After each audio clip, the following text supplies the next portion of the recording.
You know I found Paula in a dumpster, right? What? You said you met her at the supermarket. I did. It was the bin out behind the dime a dozen. And you just picked her up out of the rubbish and brought her home? Why no? Sometimes I think I hardly know you. What was that? I don't know, but we've got company, as in lots of. Well, if they pull up a chair, I would be happy to beat them with it.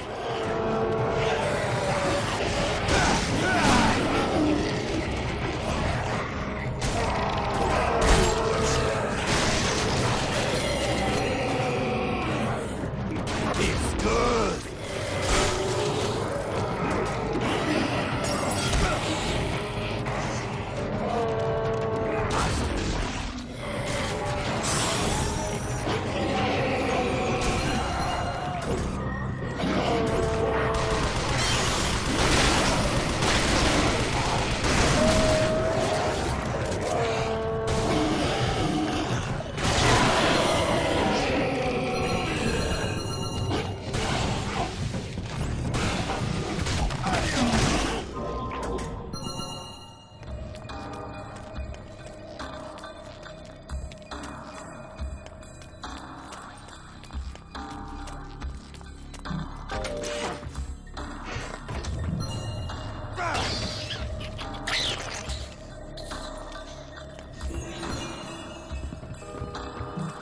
The man who never had his fill.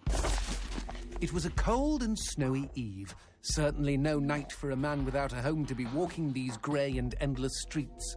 Inside the pizza parlour, George Reed spun a lively tune on his harmonica. The local children giggled and pointed excitedly at the harmonica man as their parents glowed with approval. His reward would be all the pizza he could eat, 6 pies at least, and a warm bed in one of these folks' homes.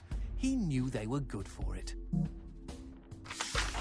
But when he tucked in for the night, George had not had his fill. As the years and calories stacked up, most men would have got older and fatter. Yet for all he consumed, George only got thinner as he washed from town to town. Tapeworm. Tonight he plied his trade with some grannies and orderlies in a nursing home. Hoo-ah-ha! His harmonica filled the room with joy. After devouring 3 helpings of pork chops and mashed potatoes, he eyed the plate of the old woman next to him. Juice dribbled down his chin. "Go ahead, Georgie," she said. "You're such a good boy. You shouldn't have to starve." But George had not had his fill. Early the next morning, he was already on the freeway with his thumb in the air. "Where are you headed?" said the man in the truck. "Nowhere," said George. "Anywhere." It was a new decade, and tonight George played to an all but empty bar in the city. He had lost a lot of weight.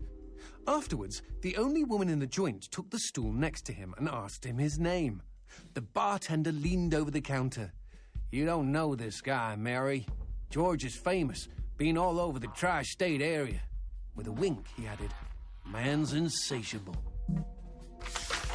And that night, George proved it as he buried his face in Mary's beaver.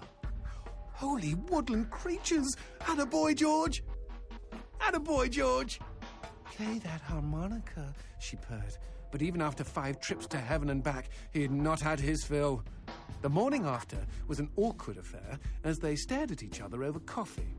One wanted to feel more, the other just wanted to feel. In his final days, George was all skin and bones. I can relate, except for the skin part. His last meal had been a mistake. It was on a sidewalk one night in a small suburban town that he came across the boy. Hungrily, and with an agonized grimace, he opened his mouth to beg for help.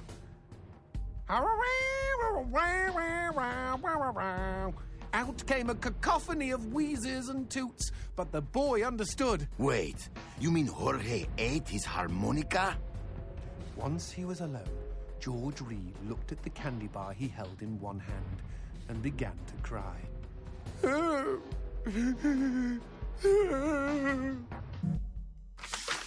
They found George's half-eaten body in a market next town over. In one hand he held a knife, In the other, a fork. Chunks of flesh had been torn from his chest and his arms. Blood framed an eerie smile. The wind that morning blew fierce, and as it whistled through the hole he'd carved out of his own neck, the harmonica man played his last song in this world. There were Gawkers, and many knew him. They shared stories of how he'd filled them with hope, filled them with life. They, at least, had had their fill. Especially Mary. The end.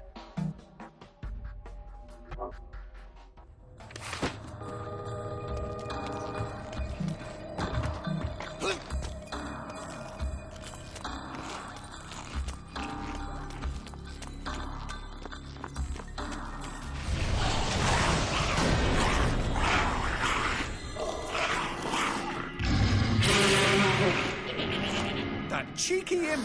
He doused our goat! Then let's put out some lights of our own.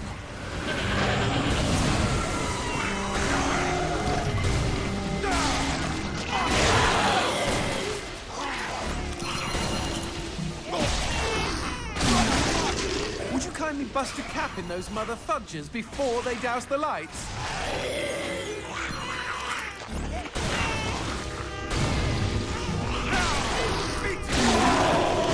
We never finished talking about you kidnapping Paula. I didn't kidnap her. You hauled her out of a skip.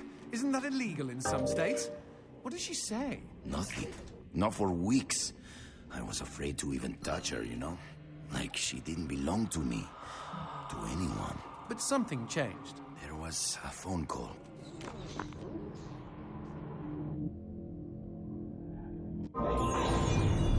Speaking of phones, put that on hold, G. We've got company.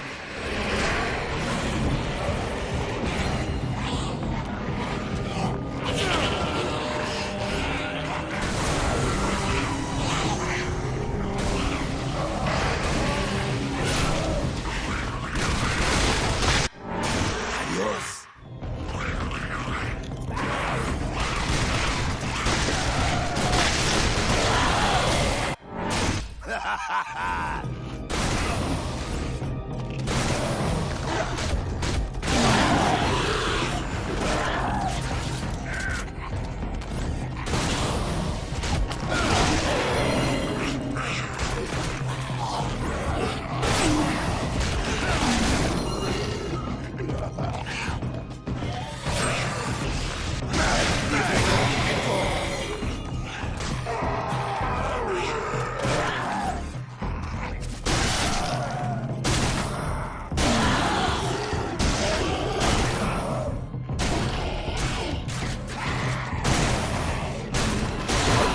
Now what's this about a phone call? Me and Paula were eating when the phone rang.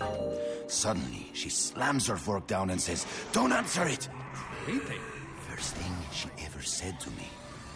I got up to take the call. Johnson, you should have seen her. She jumped out of her chair, ran to the phone, and ripped it right off the wall. Whoa. Then she came and put her arms around me and started crying. It was the craziest, weirdest, sexiest thing I have ever seen. I have been hers ever since.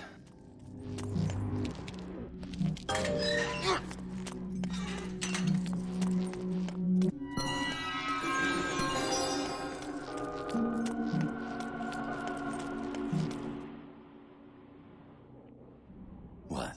Demons don't like teeth? The gun laws here are very strict.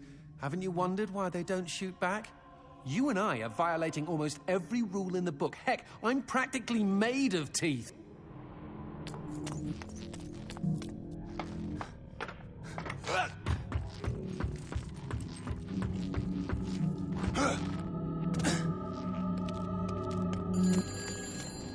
Expecting any phone calls? No, siree.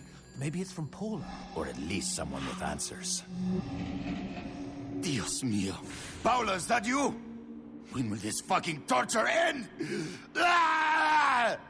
From hottie to hamburger, just like that.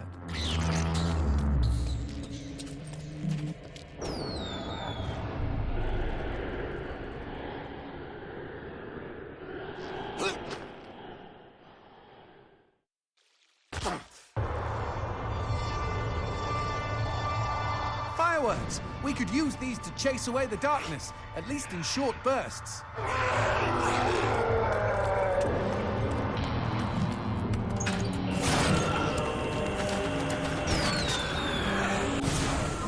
Just look at them.